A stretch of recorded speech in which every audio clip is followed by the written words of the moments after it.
Доброго вечора. У прямому етері телеканалу АТR Прайм. Це час, коли ми говоримо з найцікавішими людьми і ставимо їм актуальні запитання, які стосуються Криму, всієї України і міжнародної політики. Ну, зрозуміло, що головна тема – це війна. Війна з різних сторін, з різних країн, як це бачать люди, які живуть не лише в Україні, як ми бачимо, ми знаємо. Але цікаво, що відбувається навколо, яка підтримка в нашій боротьбі є з боку різних країн. І сьогодні я хочу поговорити з людиною, яка живе в країні, яка, яку ми не безпідставно, скажімо так, вважаємо проблемною з точки зору підтримки України. Але це ще й найбільша країна, найпотужніша країна Європейського, принаймні, континентального союзу. Це Німеччина. А мій співрозмовник, колишній російський публіцист, соціолог, людина, яка давно живе в Берліні, і одночасно постійно підтримує Україну без жодних там зауважень. Крим, Україна, тощо. Це людина, яку я дуже поважаю, Ігор Ейдман. Привіт. Привіт, Айдер. Ну, я одразу скажу глядачам, що я перейду на трофейну мову, щоб і Ігорю було зрозуміліше, щоб люди в інших країнах, в тому числі в Німеччині, де багато російськомовних, і на щастя, і на жаль, напевно, одночасно, може, на жаль, і більше, навіть, щоб нас розуміли. Игорь, наверное, ты не безосновательно думаешь, что я начну спрашивать про Германию, а я решил начать тему не с германской темы, а с темы, в которой ты посвятил много своих публикаций на Фейсбуке. Подписывайтесь на Фейсбук Игоря. Я всегда с удовольствием читаю его, потому что там очень трезвая позиция. И вот посвящено теме смерти и болезни Путина очень много у тебя публикаций. Да? Это очень хайповая, очень такая популистская, очень популярная тема. И все такие ходят, знаешь, такие, как вот эти Вуду, да, воткнул иголочку, и сейчас вот Путин умрет. И я давайте еще воткну. Вот еще у Васи забыли спросить, значит, вот Вася умрет, Путин, да, прямо вот сейчас. А чем он болен? 85 видами рака, естественно, да, один другого рачнее, да. Как одному из немногих трезвых людей и не хайпующих людей, не зарабатывающих на этом медийном поле, в принципе, проукраинском, я хочу тебя просто спросить, чтобы ты нашим зрителям всем рассказал свою точку зрения, что это такое «Путин умрет», что это за мем такой и для чего его используют разные люди.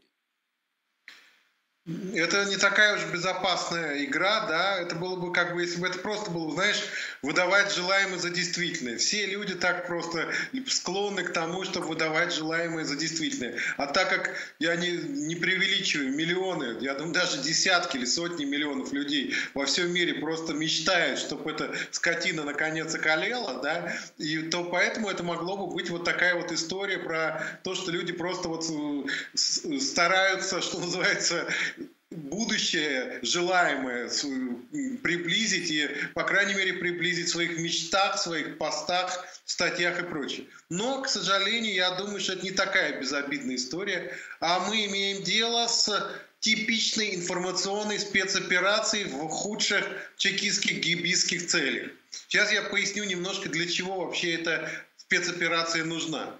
Дело в том, что, как вы, наверное, все обратили, в том числе и наши зрители, да, и мы с тобой обратили внимание, последние годы, а особенно последние месяцы, лидеры западных стран, прежде всего США и Великобритании, впрямую называют Путина военным преступником и убийцей. И все подчеркивают, даже наш, скажем так, достаточно невнятный Шольц, да, в Германии, подчеркивает, что личную роль и личную ответственность Путина за те преступления, за ту агрессию, которая совершена против Украины. Из этого какой может сделаться вывод, да? Что Путин сейчас является, что называется, самой сладкой, самой важной мишенью для любых спецопераций западных спецслужб, западных силовиков и так далее. При этом надо учитывать, что сам Путин патологически труслив. Это мы видим прекрасно, когда он встречается там со всеми иностранными руководителями, даже своими клевретами, сидя за огромным столом, не то, чтобы до него не долетело, там, не знаю, вирус какой-то не долетел, не то, чтобы его там какой-нибудь Шойгу канделябром по башке не дал. Но, в общем, его трусость, его вот это сидение в бункере, всю эпидемию, все эти дезинфекционные тоннели, это просто демонстрирует, что человек маниакально боится, трясется за свою шкуру. И вот такой человек узнает, что как бы весь мир западный называет его главным врагом, называет его военным преступником. Естественно, что у него от этого легкая паника случается, потому что иначе просто трудно представить. А что делают вот такие животные типа Путина? Ну, скунсы, например, в случае паники, в случае, когда они видят опасность, что более сильные звери хотят их съесть. Они притворяются дохлыми. И думают, я уже подох, протух, и условный медведь, гризли не будет меня сжирать, побрезгует. И это, кстати, в интернете можно посмотреть, там куча этих всяких фотографий, скунсов, опоссумов. Вот вылитый Путин. Ну так вот. И, значит, в этой ситуации Путин и как бы его клевреты, его спецслужбы хотят сделать так, чтобы западные спецслужбы, западные государства лишить мотивации каким-то образом пытаться решить вопрос Путина. А каким образом это можно сделать? А внушить им, что Путин и так скоро помрет. А зачем его тогда пытаться как-то устранить, ликвидировать, если он и так все скоро помрет? Более того, не надо никаких резких движений делать, раз он скоро помрет. Там поставлять наступательное оружие Украине. А то сейчас пойдет наступательное оружие, а Путин же известный больной. Возьмет и шарахнет атомной бомбой. А так, если он сам помрет, то и проблемы все решатся. Главное не дергаться. Все сидим, ждем тихо, устроились у экранов телевизора и ждем, когда возникнет, значит, опять лицо диктора траурное и заиграют Чайковского, да, или похоронный марш Шопена. Вот, то есть такая, вот мне кажется, что это такая довольно, я бы сказал, подлая спецоперация. И надо сказать, смотри, вот как они сливают информацию. Например, они сливают через английские и великобританские таблоиды. Это тоже не случайно. Причем слили массово. Там было, по-моему, 5-6 публикаций только на этой неделе. В Sun и в других таблоидах. Почему сливают? Потому что они Ми-6 боятся. И Джонсон, во-первых, отвязный такой чувак. Поэтому нужно как бы на британское общество воздействовать, внушить им, что как бы не надо нас трогать, мы и сами скоро помрем. Или сливает информацию через сомнительнейшие каналы в России, но которые почему-то цитируются на Западе. Телеграм-каналы типа генерала СВР. И, ну, то есть, как бы вот все это настолько, как бы, шито белыми нитками, что сомнений практически нет, что это спецоперация ФСБ и других российских спецслужб. Скажи, будь ласка, ось там, ой, я перейшов на українську автоматом. Скажи, пожалуйста, вот эта информация о том, что у Путина очень много двойников, и что на мавзолее двойники стояли, там двойник, один, тройник, четверник и так далее, люди, вот, на мой взгляд, не включают логику, что сейчас вот Путину иметь двойников, в принципе, институцию такой, двойники, да, это довольно опасно. И в его положении, как бы, когда действительно он боится, как ты говоришь, логично всех этих двойников обратно перепрошить, перешить им все лица или вообще где-нибудь их оставить в тайге, значит, чтобы только не было даже соблазна у кого-то его пришить настоящего, а потом, значит, с этой куклой ходить. Вот что это за про двойников Путина, что это за такой политический анекдот, а может реальность, кто его знает. Ну, конечно, вот это, конечно, там в рамках охраны, да, его, возможно, там в каких-то ситуациях выставляют каких-то, я бы даже сказал, не думаю, даже не двойников, а каких-то просто похожих ростом, там, возрастом людей, чтобы условно, когда Путин где-то не может появиться, там где-то издали, со спины снимают там какого-нибудь квази-Путина. Я думаю, что он реально вот двойника, который был бы похож на него, ты прав, как 2 капли воды, он просто бы действительно побоялся. Потому что таких историй, в основном, конечно, легендарные и кинематографические, но историй таких много. Когда диктатора замещает его двойник, и, собственно, никто внимания не обращает. Отряд не заметил потерю бойца, и также прекрасно двойник справляется с функциями диктатора. Вот, так что я думаю, что вот таких реальных двойников у него, наверное, нет, которые бы как две капли воды были на него похожи. И соображений той же безопасности. Вот, но это как бы не все. Я думал сначала, что когда вот эти появились, они давно такие слухи ходят. Есть же тоже такая работа спецслужб российских и таких информационных каналов, типа там вот Пригожинских фабрик троллей и прочее, на дискредитацию оппозиционного дискурса, вот антипутинского дискурса. А как его дискредитировать? Довести до абсурда. И они над этим работают. Самые, значит, вот такие, это часто бывает, вот, люди, да, которые рассказывают, какие-то совершенно небылицы от происходящем, якобы с позиции критики Путина, они очень часто оказываются троллями, как задача которых просто обесценить, девальвировать, дискредитировать оппозиционный дискурс. Вот. И я думал, что в этом дело. Но сейчас это приобретает немножко другой характер. Опять-таки, это та же тактика прикинуться дохлой тушкой. То есть, какой смысл, например, какие-то спецоперации проводить против Путина? Все равно на двойника нарвешься. А нарвешься на двойника, условно, ликвидируешь двойника, так возникнет тройник, четверник. И то есть будешь как там в какой-то, по-моему, в сказках 12-й ночи, да, пытаться драться с тенью, а каждый раз будет возникать новая тень. То есть это как бы тоже демотивирует на какие-то действия конкретно против этого персонажа. Вот такие слухи и такие разговоры. Так что это вполне вписывается в ту же информационную спецоперацию, о которой мы говорили в начале. Ну, вообще, тема интересная. Я не очень хотел ее так сильно развивать, но раз пошло, так пошло. Я люблю экспромты в разговорах. Давай тогда отмотаем чуть назад и вспомним историю, как нам продавали историю про Алину Кабаеву, детей там многочисленных там и так далее. А может, и не только Алину, там еще кого-то. Но Алину продали просто сразу.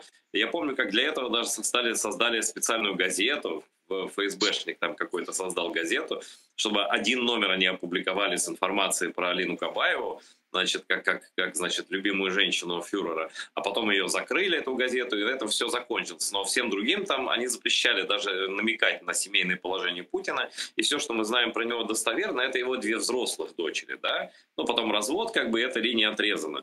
А вот что сейчас, зачем это было вкинуто? Мы вообще не знаем ничего об этом. И знаешь, вот когда, уж такой большой вопрос скажу с репликой, когда говорят, что вот из ближайшего окружения Путина, что вот он либо болен, либо там что-то он сказал, либо он кого-то боится, либо он что-то еще. Значит, вот из самого ближайшего, прямо из-под кровати, из-под стола Путина есть информация, вот эти источники из всяких каналов, да, вот прямо из ближнего окружения. А вот про его семью реальную сейчас, или там про его там женщин, детей реальных нынешних, почему-то из-под кровати вот нет. Вот под кроватью микрофона нет, а под столом есть. Как-то у меня доверие пропадает к подобного рода источникам, либо к людям, которые это транслируют. Поэтому, если уж вы не знаете про его, прости господи, семейные дела, то что вы можете знать про его реальные намерения в окружении? Ну, я тебе могу сказать, что вот последнее время западные СМИ, я слежу за этими публикациями, довольно подробно пишут о Кабаевой и внебрачных детях Путина. И, собственно, это подкрепляется прежде всего тем, что Кабаевой безмерно башляет всем ее родственникам, тоже безмерно, люди из ближайшего окружения Путина, и башляет не вдруг раз сегодня, а уже многие годы. Я думаю, что то, что Кабаева любовница Путина, и у него есть внебрачные дети, это почти как бы уже очевидно. И это как бы не таблоиды какие-то британские вдруг в раз в один день там 3-4 публикации. А это, во-первых, об этом пишется довольно давно и довольно аргументированно. И аргументированно именно с точки зрения экономики. Потому что совершенно одни и те же люди башляют. Значит, Кабаевой, ее родственникам, бабушке там и так далее.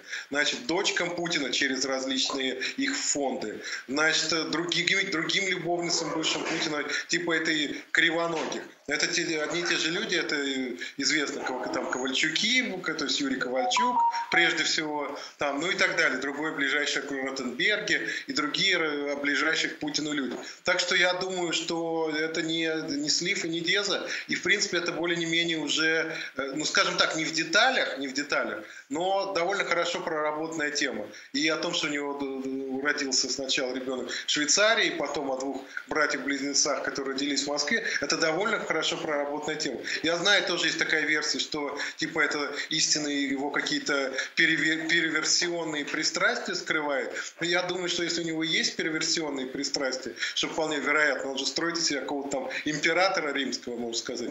Но это абсолютно не исключает и то, что у него мог быть долгосрочная связь с этой гимнасткой, с Кабаевой. Ну, мы, знаешь, все к римским императорам куда-то там относим всякие там, ну, не знаю, как назвать, извращения или какие-то особые интересы там сексуального плана. Ну, слушайте, у нас была императрица Екатерина в Российской империи, на пределах которых все никак не закончатся все эти войны имперские и так далее, и освободительные. Она, в общем-то, в принципе, не была монашкой-то, по большому счету. Вот. И ему есть с кого брать пример. Ну, я уж не говорю там про какие-то конные упражнения. Ну, в общем, тут до Рима-то еще далеко. В общем, тут своих образцов, там и палача, мясника, кацапа Грозного, всех хватает. Я хочу спросить у тебя, Игорь, вот ты живешь в Берлине. Я не знаю, насколько ты считаешь себя россиянином, в принципе. Ну, главное, что ты человек приличный. Все остальное мне очень по барабану. Но вот как ты относишься к этому так называемому паспорту хорошего русского, или, как Гарри Каспаров говорит, паспорту европейского русского, или как к понятию европейского русского? И если так, то кто должен эти критерии вырабатывать? Должны ли они быть какими-то четкими? Там Гарри Каспаров там несколько назвал, как Крым, ну, Крым, Украина, поддержка полной Украины там, и так далее, и так далее. Вообще нужно ли это для каких-то категорий людей, которые действительно там страдают, борются и так далее? Или это, в принципе, не нужно до конца войны, там все в пользу, ну, это сотрясание воздуха? Да, вот, конечно, интересно. Это можно рассматривать ситуацию, во-первых, как вот конкретный проект форума «Свободная Россия» Гарри Каспарова, и вообще, это одна тема, и вообще как идея в принципе. Что касается вот как проект, вот тот, что как презентовал Каспаров в Вильнюсе и его коллеги Гудков там и так далее, он уже сейчас, понятно, не удался. Потому что по замыслу он должен был объединить вот этих так называемых европейских русских. И ни вариант хороший русский, ни вариант европейский русский меня не устраивает. Потому что это абсурд там, чистой воды. Вот я, например, хороший, но не русский, во-первых. Да, и, в общем-то, европейский из себя я, конечно, могу назвать. Да, но это будет такое довольно самонадеянное самоназвание. Насколько я уже тут европеец, да, прижился в Европе, то еще большой вопрос. Да, ну то есть как бы она, да, ну и бренд оказался неудачным. Главное, что это не только не сплотило вот эту тусовку, да, политэмигрантов и политически ангажированных оппозиционно граждан и выходцев из России, которые живут во всем мире, а наоборот их раскололо. Это вызвало мега-срач в социальных сетях во всех, это вызвало кучу претензий и так далее, и так далее. То есть просто этот проект не удался. И он не удался предсказуемо, потому что нашу оппозицию объединить совершенно и нашу иммиграцию совершенно невозможно, да и, наверное, и не нужно. Вот. Что касается, нужно ли это кому-то, ну, я считаю, что, конечно, к тем людям, которые рискуют в России и хотят эмигрировать, или у них просто выхода другого нет, они должны эмигрировать, иначе их посадят. Там борются за мир, там против агрессии российской, там в поддержку Украины. Таких людей довольно много, некоторых из них уже реально сейчас сажают. Конечно, им надо помогать и надо вытаскивать из России. Надо сказать, что немецкие власти сейчас в этом направлении двигаются. Не так давно было принято решение о том, чтобы представлять вид на жительство и разрешение на работу россиянам, которые борются с войной и ведут антивоенную деятельность, и вынуждены как бы переселиться в Германию. Но нужно ли для этого создавать какие-то базы данных? Там даже не о паспорте речь, как я понял в заступлении Гудкова, а о создании какого-то электронного сообщества. И там когда все подпишут, значит, вполне нормальный такой заявление типа Крым украинский, и так долой войну, долой Путина, и после этого получишь какой-то ID. Я боюсь, что знаешь, к чему бы это привело? Что первым, кто вступит в это сообщество, все там, что попало, подпишет и получит эти ID, да, с которыми якобы можно будет потом в Европе, значит, не подвергаться никакой дискриминации и санкций, будут всякие махровые жулики, которые успели, сначала кормились рядом с Путиным, а сейчас успели вовремя вывести свои активы на Запад и с этого тонущего корабля бежать. Вот именно эти люди, они все запишутся быстро, их много, кстати, в хорошие или в европейские, и русские, и будут трясти во всяких инстанциях западных этим ID-номером и говорить: мне лично Каспаров типа подтвердил, что я хороший против, а вы тут мой особняк пытаетесь арестовать или еще что-нибудь в этом роде. Надо сказать, что люди, которые действительно борются с путинским режимом много времени, много лет, и являются такими европейскими, хотя бы по взгляду, они по преимуществу, их этих санкций все не касаются, и даже не касаются никаких ограничений, потому что просто они все люди небогатые, мягко говоря, и никаких инвестиций, никакой недвижимости, ничего подобного, что здесь могут в Германии, предположим, арестовать, у них нет, поэтому это всех волнует мало. Да, ответ довольно исчерпывающий. Действительно, похоже на то, что могут попытаться воспользоваться люди формата Тинькова, который издевался над Украиной, глумился, расистские шуточки отпускал там, или какой-нибудь еще там человек, там, ну, я не буду там до Ходорковского, уже бог с ним, да, но какие-то люди, типа там какой-нибудь там вот этой Бажены Рынской, там еще кого-нибудь, кто сбежал в последний момент с корабля, и вот, значит, и крысиными этими голосками себе рассказывают теперь всем, какие они борцы с режимом, да, до 24 февраля боролись в основном на Бульварном кольце, а сейчас, значит, по разным странам и хотят себе вот этот как бы индульгенцию такую, желательно бесплатную. Но, с другой стороны, я согласен с тобой, что все-таки нужно тем людям, которые реально, вот их реально судят сейчас людей там из стратегии 18, из таких настоящих людей, которые всегда были проукраинскими, что я им, во-первых, я им всегда говорил: бегите. Во-вторых, для них, наверное, все-таки для них, для конкретно людей, пострадавших реально, которые могут это доказать, да, которые реально выступали, не где-то там фигу держали в третьем кармане брюк, там, да, вот, а где-то там вот посередине, значит, реально боролись за них, что-то должно быть, и что они должны иметь право там уничтожить, расстаться с русским паспортом, который всю жизнь как проклятие будет и как бы поводом для преследований дополнительно. Но сейчас я даже не об этом, а о том, что есть еще одна категория прозревших вот этих вот русских хороших. И недавно буквально мы были свидетелями феерического спектакля с возможным приездом, с приглашением в Киев мадам Марии Овсянниковой, которая 8 лет, всю войну работала на Первом канале в программе «Время» непосредственно с главной любимой путинской, шойгуйской, так что ли сказать, пропагандистской Катей Андреевой, редактором, верстала новости с распятым мальчиком, и причем ничто ее не смутило, она до конца работала, но тут вот 25 февраля она вдруг проснулась святой.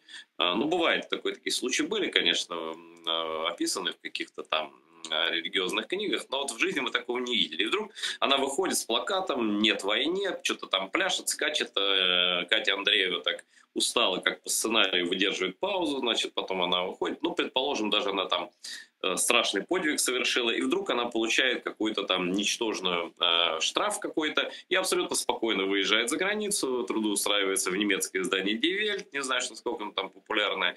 Президент Франции чуть ли не приравнивает ее там к национальным героям, хорошо хоть не дал ей там орден почетного легиона и там не похоронил рядом, ну, в смысле, не поставил в один ряд с Наполеоном. Там, как бы я всегда говорю, какие страны, какие времена, такие герои. Извини за долгую прелюдию, но что ты скажешь про кейс Овсянниковой вообще, и как он используется, кто его может, каким образом использовать против Украины. Но нам именно это интересно, потому что это часть фронта тоже. Да, тут есть, знаешь, какой момент? Действительно, даже в этом решении немецкого правительства о том, чтобы предоставлять возможность выезжать в Германию антивоенным активистам российским, есть отдельное упоминание о том, что те люди, которые увольняются из, значит, пропагандистских российских СМИ в знак протеста против пропаганды, их тоже принимать. И отношение к Овсянниковой, соответственно, такое же. И я, знаешь, на что обратил твое внимание? Что, и почему, я думаю, так себя ведут те же немецкие власти, европейские власти? Они ведут себя следующим образом. Они создают некий образ для крыс с того берега, да, или с того корабля российского, путинского. Они создают некий привлекательный образ земли, да, твердой, куда можно сбежать и бросив этот корабль. Тут есть момент следующий, метафора эта хромает, потому что крысы на корабле не несут полезной нагрузки для владельца корабля или для ее команды. А люди типа Овсянниковой, пропагандисты, они несут полезную нагрузку для этой власти, для Кремля. Почему? Потому что кто там будет работать, если они все условно сбегут? И это будет... Как будет работать пропаганда, если люди будут знать, что вот этот сегодня говорит о том, что, значит, Украина нацисты, а Путин герой, а завтра он выбегает с плакатом, где говорит: не верьте, я все вру. Естественно, что люди такой пропаганде верить не будут. Поэтому немцы и другие европейцы, они просто тупо, я считаю, переманивают вот этих пропагандистов к себе, чтобы ослабить тем самым пропагандистскую машину Кремля. А здесь как бы нравственные оценки этой Овсянниковой не имеют никакого значения. Понятно, что человек, который 8 последних лет работал на пропагандистском канале, с нравственной точки зрения, значит, никакой критики не выдерживает. Но с точки зрения логики войны информационной, такой человек может быть полезен. А если бы этот исход стал массовым, это с точки зрения информационной войны был бы выигрышем тех, кто противостоит российской пропагандистской махине. То есть бывают таких случаи, когда нравственная оценка и сугубо тактическая, как бы оценка военная, такая военно-политическая, что ли, оценка, они расходятся. И с точки зрения какой-то условно нравственности, да, безусловно, я понимаю украинцев, которые возмущены были в Берлине, что эту Овсянникову взяли в Бильд. И устраивали даже по этому поводу здесь демонстрацию. А с точки зрения как бы вот такой военно-тактической ситуации в информационной войне, нужно, чтобы таких Овсянниковых, которые будут сбегать из Останкинова, было больше. Другой вопрос, не будут ли то, что ты наверняка имел в виду в подтексте, не будут ли ее использовать дальше, значит, российские власти, чтобы через нее, через такой типа рупор свободной России сливать... Санкции снимать санкции, например. Например, снимать отдельные санкции. Значит, за этим, конечно, надо следить. И если такие люди начинают играть в двойную игру, их надо чехвостить. И правильно делают, что Овсянникова, как мне кажется, она просто человек очень неумный, судя по тому, что она говорит. Она говорит какие-то благоглупости. Вот, благоглупости, принятые в российском, таком московском, даже не российском, среднем классе. И естественно, что никто, конечно, серьезно к ней прислушиваться не будет здесь, это первое. А во-вторых, и понятно, что ее там взяли в Вельт, это как бы ничего не значит абсолютно. Там это огромная газета, там концерт Шпрингера, там работает огромное количество журналистов разных, и это у нее статус при этом никак не вырос. С одной стороны. С другой стороны, если она будет нести такую ахинею, конечно, ее надо чехвостить. И правильно делают те же украинцы, что не дают ей здесь расслабиться. И не дают ей здесь себя ощутить типа хозяйкой жизни и вообще представителем там каких-то там народов, да, а реально просто сбежавший пропагандист, да, больше никто. И кем она, в общем-то, и является. Но лучше сбежавший пропагандист, чем пропагандист на своем рабочем месте в Останкино. Ну, вопросы интересные, многогранные и довольно спорные, но хотя бы мы его отставим, потому что случаи разные бывают. Но есть такая система уже сложилась, что ты можешь работать всю жизнь на пропаганду путинскую, да, на пропаганду войны, довести эту пропаганду до широкомасштабного вторжения, до геноцида, который вызнан уже многими странами, до реального уничтожения целых украинских городов, да, и вот все это прям прямая причинно-следственная связь того, что ты делала, а потом ты берешь билет в Тель-Авив, говоришь, что ты гражданка Израиля Елена Бунина, а не какой-нибудь там директор Яндекса, который формировал эту фейковую картину мира и для Путина, и для россиян, которые пошли убивать с удовольствием, да, и такая, знаешь, а вот мой домик у моря, тут мой шезлонг, коктейль, и я тут вот буду сидеть, а Овсянникова такая: ой, и тут хорошо, и зарплату вроде и платят, и в Франции можно жить, и вид на жительство вечное, там и гражданство, и как-то все замечательно, прекрасно получается. Скажи мне, пожалуйста, а почему ни у журналистов западных, ни у спецслужб, уж тем более, не возникает желания допросить, хотя бы вызвать на допрос госпожу Елену Бунину, гражданку Израиля, как я понимаю, которая знает всю пропаганду изнутри, как они выстраивали эти информационные приоритеты, как они рисовали фейковую картину в поисковиках Яндекса, и причем это на разных языках, есть тут турецкий Яндекс. То есть интересных вопросов масса, да? Почему не вызовете госпожу Овсянникову не на пресс-конференцию в Киеве, где, конечно, не место, а на допрос в германскую разведку? Пусть расскажет, как проходят планерки на Первом канале, как они отбирают новости. Это же было бы сильным аргументом и для трибунала там, и так далее. Ну, то есть, я так считаю. Я даже, если я допущу даже, что эти обе женщины искренне, что они действительно не знали, что такая будет война, они думали, что Путин все-таки остановится, но такая неожиданность случилась, что он начал воевать, так случайно выведя свои 200-тысячные войска к границам Украины, да, неожиданность такая случилась для этих безмерно умных женщин. Вот. Но почему дальше к ним нет вопросов? Хотя, мне кажется, эти люди сидели, ну, прям в главных таких рупорах пропаганды. Первый канал и Яндекс. Что это за белость и пушистость Запада в тот момент, когда нужно как раз-таки раскрывать все методы работы на медийном фронте. И я что-то не понимаю. Да, вот это без вопросов можно переобуться, будучи до конца практически верным Рейху. Это вопрос, конечно, очень важный, серьезный, но он более глобальный, чем судьба просто двух каких-то пропагандистов. Значит, в международное правосудие, насколько я понимаю, запущен механизм в Международном уголовном суде преследования российских властей, российской армии за военные преступления. Собственно, я не специалист в этом в области международного права, не юрист, но очевидно, что за этим должен последовать какой-то условный процесс, да, как был процесс там над Милошевичем в Капании, или, если идти глубже, процесс там Нюрнбергский процесс.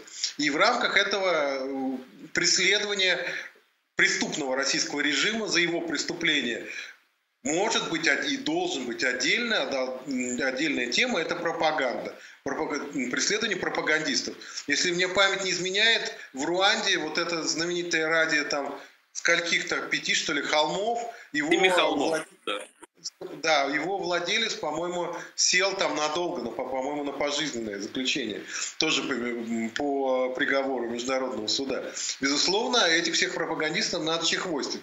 И каждый должен получить свое в меру собственной вины. Я, конечно, теоретически не могу, скажем так, совсем отрицать эту перспективу, и у меня есть определенные надежды, что, возможно, это будет не только международное правосудие, но и внутренние какие-то процессы в России или на территории бывшей России после того, как этот режим падет. Известно же, что, например, многих, пропагандистов немецких, да, их судили, ну там они, кстати, никто, по-моему, кроме Штрайхера, не пострадал так уж сильно, Штрайхера повесили. А вот, например, правую руку Геббельса на немецком радио, Фриче, его судили сначала на Нюрнбергском процессе международном, и там, не поверишь, оправдали. Оправдали как и Шахта, и фон Паппена, там 3 человека оправдали на Нюрнбергском процессе. Но его потом судили на уже в другом Нюрнбергском процессе, маленьком, таком внутреннем, где судили более, уже немцы, более мелких всяких своих преступников. И он так присел на несколько лет все-таки. Так что я думаю, что все свое получат, если дай бог, после того, как режим рухнет. Но почему сейчас не вызывает на допрос? Во-первых, мы этого не знаем, может и вызывают. Я думаю, что эта информация, те же спецслужбы, они ее не заинтересованы выдавать в паблик. Так что мы не знаем. Но то, что они под колпаком, я думаю, 100%. И, собственно, с той же Овсянниковой, и, предположим, да, вот в будущей ситуации, при развитии ситуации, ее реальные, не преступления, наверное, все-таки, а и реальные подлые, что ли, действия, предательство, значит, что называется, светлого имени, да, журналиста, работает на пропагандистской СМИ, конечно, это никто об этом не забудет. Я думаю, что нравственный, по крайней мере, счет ей рано или поздно будет предъявлен. И, в принципе, даже сейчас уже ей предъявляют, как я уже сказал, люди, которые протестуют против ее трудоустройства в Вене. Ну, перед тем, Игорь, как перейти непосредственно к Германии, где ты живешь и борешься со злом, я не шучу. Вот. Я хотел бы задать еще один вопрос по гибридной пропаганде. Вот там издание «Медуза», находящееся в Латвии, являющееся де-факто резидентом Европейского Союза, продолжает называть себя, ходить с клеймом, с нашитым с этим иноагента, чтобы типа выходить в России, хотя кто там мешает их забанить вообще раз и навсегда, и в VPN быть как всем. Зачем это нужно? Недавно Севгиль Мусаева мне рассказывала в интервью, здесь она была как раз на конференции в Риге, и там госпожа Галина Тимченко, редактор этой медузообразной прессы, отвечая на вопрос, а почему вы, собственно, вот это делаете, да, почему вы живете по российским законам, она сказала, что там у родителей наших сотрудников ипотека в России, поэтому значит, вот мы подчиняемся России, хотя находимся в Евросоюзе. После чего Севгиль Мусаева, редактор «Украинской правды», просто встала и ушла. Ну, потому что это невероятная пошлость, но они не стесняются об этом говорить, как бы они абсолютно бесстыжие, абсолютно кацапы, то есть нравственность там где-то забыта давно уже, в прошлом столетии. Но это моя оценка, бог с ней. Значит, «Медуза» сначала заявляет нам, значит, что у них прямо из близких Путину источников известно, что значит, пойдут сейчас, вот они пойдут войска на Киев снова, значит, они все это знают, и вот прямо вот со дня на день, все такое прочее. Первое, то есть такие закидоны. И откуда у них такие источники, остается только догадываться, ни у кого нет, а у них прям вот есть, как будто это разведка, они причем подают как свои. Вот. И второе, чем они занимаются, это рубрика «Наши мальчики». Значит, последние публикации в рубрике «Наши мальчики» — это как несчастный, врожденный, по-моему, инвалид, ну, лицевой, у него что-то проблема с лицом там, но он такой не очень красивый, ну, значит, внешне. Вот ему нужна пластическая типа операция, и поэтому наш мальчик несчастненький пошел убивать украинцев. То есть вариант поработать, там она даже не рассматривается. Убийство украинцев — это нормальный путь, по мнению «Медузы», для того, чтобы заработать на пластическую операцию, да, по изменению носа. Да. Вот мне мой нос тоже иногда нравится, иногда нет. Думаю, а пойду-ка я поубиваю кого-нибудь, чтобы нос мне там вздернуть, например, да, там курносом сделать, или может там цвет кожи изменить там, или что-то еще. И «Медуза» это описывает как норму. Да? То есть пошел убивать, за денежек не хватило, а у кого-то пылесоса нет, представляешь, в пыли живет человек. Пошел убивать, а у кого-то нет стиральной машины, пошел убил жене подарок на 8 марта и так далее. Какова роль и конкретно «Медузы», и разные вот эти псевдолиберальной прессы вот этих в неоднозначности. Все же не так однозначно, как мы знаем из подобных источников. Вот какую роль они исполняют? Ну, знаешь, я читал те материалы, которые ты сейчас описываешь. У тебя все-таки определенный субъективный как бы взгляд. Там такого, но конечно... это же известно, Игорь, что я радикал и русофоб, и что всегда не прав. Я же не настаиваю на том, что я прав. Я твое мнение спрашиваю. Да, ну знаешь, я читаю тоже эту «Медузу». Я, конечно, глубоко не в восторге от многих публикаций, но у меня нет такого ощущения, что это вот какая-то вот хитрозадая, значит, стратегия Путина внедрить, значит, в Латвии, они же в Латвии сидят, значит, такую русскую тусовку, а потом через нее какие-то месседжи продвигать. Конечно, я так не думаю. Я, кстати, эту Галину Тимченко тоже знаю, встречался с ней в Таллине на конференции одной. Ну, она производила впечатление адекватного вполне человека, извини, конечно. Вот, ничего такого не говорила. Я уже знаю, что она там говорила в другой конференции. Ну, а про ипотеку это, по-твоему, адекватно? Нет, ну, про ипотеку, опять-таки, я это не слышал, понимаешь? Это как, но это Севгиль Мусаева сказала, журналистка, редактор «Украинской правды», которая при этом присутствовала. Ей, наверное, стопроцентное доверие, может быть. Она таких вещей вообще ничего не придумывает, тем более таких вещей. Но это, на мой взгляд, это аморальное дно. Просто вот совсем. Нет, если это, конечно, так было, понимаешь, тут еще есть какой момент, что все мы слышим то, что хотим услышать. И нет, там было дословно сказано, нет, там слово ипотека вряд ли можно встроить в какой-то контекст просто так, да, ипотека у родственников сотрудников. Нет, я, конечно, в шоке от такого высказывания, безусловно. Ну так вот, я хочу сказать, что «Медузу» я тоже почитываю иногда. Значит, некоторые материалы меня там раздражают, возмущают. Некоторые материалы нравятся. Я более того хочу сказать, да, был даже слив вот чистой воды, когда было дело сети, по-моему, да? Помнишь эту историю? Когда было дело сети, и была мощная кампания, ну там ребят замели, ну, каких-то таких квази-анархистов, что ли. И, в общем, там был какой-то слив, связанный с тем, что скажем так, среди них оказался вроде бы человек, который реально там совершил какое-то убийство. Я деталей не помню, но помню, что многие обвиняли «Медузу» в том, что она тогда как бы этот слив сделала. Это же через «Медузу» была информация, и это как бы ослабило позиции тех, кто защищал этих ребят. И ее очень резко критиковали люди, многие там, в том числе и правозащитники. Так что вполне допускаю, что могут быть какие-то сливы, и как сознательные, так и бессознательные. Ведь те же спецслужбы, они как работают с журналистами часто? Они же не работают, часто работают не в лоб, а просто сливают информацию, якобы конфиденциальную, якобы через каких-то людей, близких, да, к СМИ. И СМИ часто хавают эту лажу, которую им спецслужбы сваливают, за правду.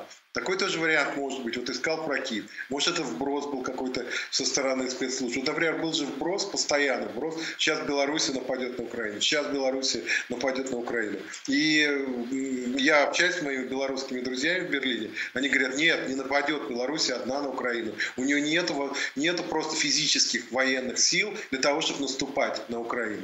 Мне так сказал несколько белорусов, которые знают ситуацию хорошо. Но почему-то украинские те же СМИ об этом часто писали. Я думаю, и российские тоже, и это та же «Медуза». Я думаю, что шел просто вброс, чтобы украинцы держали там все время войска на Украине с Беларуси и не переводили их на другие... Но вот хорошо, Игорь, а вот это не вброс про то, что скоро опять наступление на Киев? В принципе, то же самое. Я про то, что...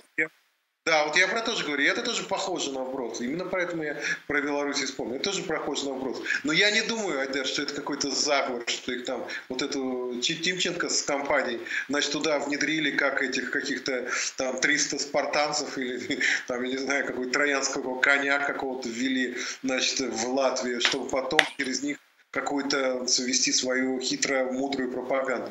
Более того, я хочу сказать, что существование таких СМИ, даже если предположить, и что они периодически через них что-то вбрасывается со стороны Кремля, в целом российским властям невыгодно, потому что они создают другую альтернативную картину мира, чем создают российские власти. Даже вот взять, вот ты, я знаю, не любишь очень «Новую газету», и, значит, но она тоже, естественно, можно множество предъявить претензий, но тем не менее это создается некая альтернативная картина мира. Да? И эта альтернативная картина мира, многие россияне, которые условно долбанутые россияне, которые готовы были, может быть, даже пойти воевать, например, да, но они прочитают про это в Украину за деньги. Но не прочитают про этого парня, значит, с носом Буратино, который хотел, значит, себе нос немножко отпилить, да, заработать бабла на убийствах. А в результате теперь ни носа у Буратино нет, и ни самого Буратино. Все сгорели в танке. Вот он прочитает и 10 раз потом подумает, идти ли ему воевать или нет. Мы же мотивированы на то, что к чему? К тому, чтобы попытки вот российских властей найти побольше пушечного мяса, чтобы эти попытки провалились, да, потому что пушечное мясо, это для них, без него, это самое главное в этой войне. Они же хотят закидать украинцев трупами, найти как можно больше таких буратин, нищих из регионов России, и послать их в эту топку. А нам... Вот как раз, Игорь, я прошу прощения, как раз твой последний пост на Фейсбуке меня очень заинтересовал. И расскажи суть этой мысли о пушечном мясе, что единственное, что может остановить на самом деле и свернуть этот рейх, это именно пушечное мясо. С другой стороны, я слышу много мнений, что сколько бы там ни погибло, и русским там и все равно, буряты им вообще не нужны, дагестанцы, да чем меньше, тем лучше и так далее. Почему ты считаешь, что существует некий порог, тем более, что ты социолог, ты не просто так это на эмоциях, да? Что действительно главный аргумент для дальнейшего развития событий, это именно количество убитых русских оккупантов здесь. Мотивируй, пожалуйста. Да, тут есть два момента. Я считаю, что действительно крах российской армии в Украине, крах путинского режима может наступить не когда у русских закончатся деньги или закончится, значит, оружие, это все еще очень не скоро, а когда закончится то пушечное мясо, которое они могут использовать в этой войне. Дело в том, что эта война, она немного нетипична для России. Она в России как бы принято было, да, ну там условно Первая мировая или там Великая Отечественная, так называемая. Это всеобщая мобилизация, патриотический невероятный подъем в начале войны. И все, значит, от не знаю, студентов и каких-нибудь академиков до крестьян и люмпинов, все, значит, нарядились в шинели и пошли воевать. Да? Это вот такие войны Россия может, как бы, по крайней мере, долго вести. Но эта война, она изначально задумывалась как локальная. Она не поддерживает. То есть, как бы, люди согласны с тем, что да, значит, мы согласны с тем, что говорит пропаганда, что иначе, наверное, нельзя было, но воевать категорически не хотят. Более того, основные ресурсы мобилизационные – это молодежь. Молодежь в меньшей всего степени из всех возрастных групп и мотивирована воевать, и вообще она хуже всего относится к войне.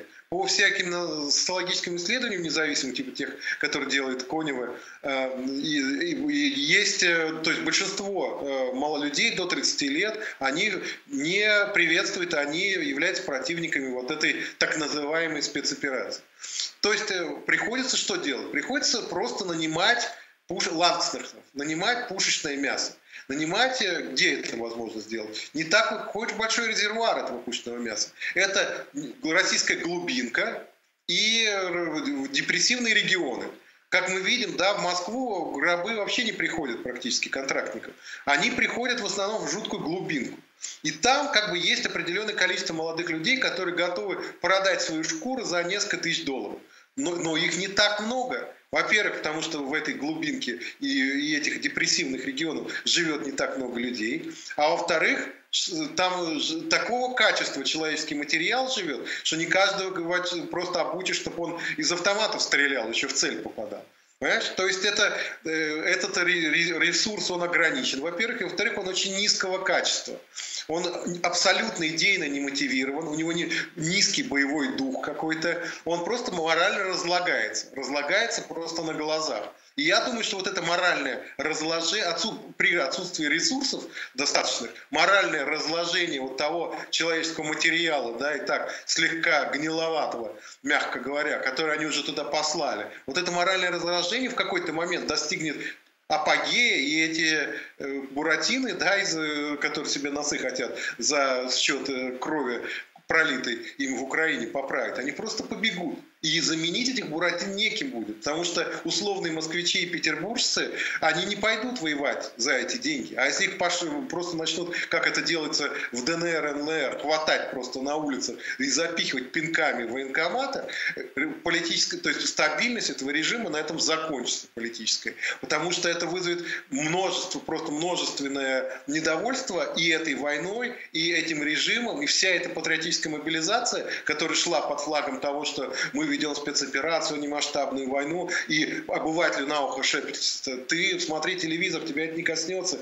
никто пинком не откроет тебе двери, не схватит тебя за грудки, не потащит воевать. Нет, ты не волнуйся, обыватель только на этих условиях принимает эту войну. Когда он поймет, что она уже стучится в его дверь, завтра его сына пошлют там на убой, обыватель изменит категорические отношения к всему происходящему.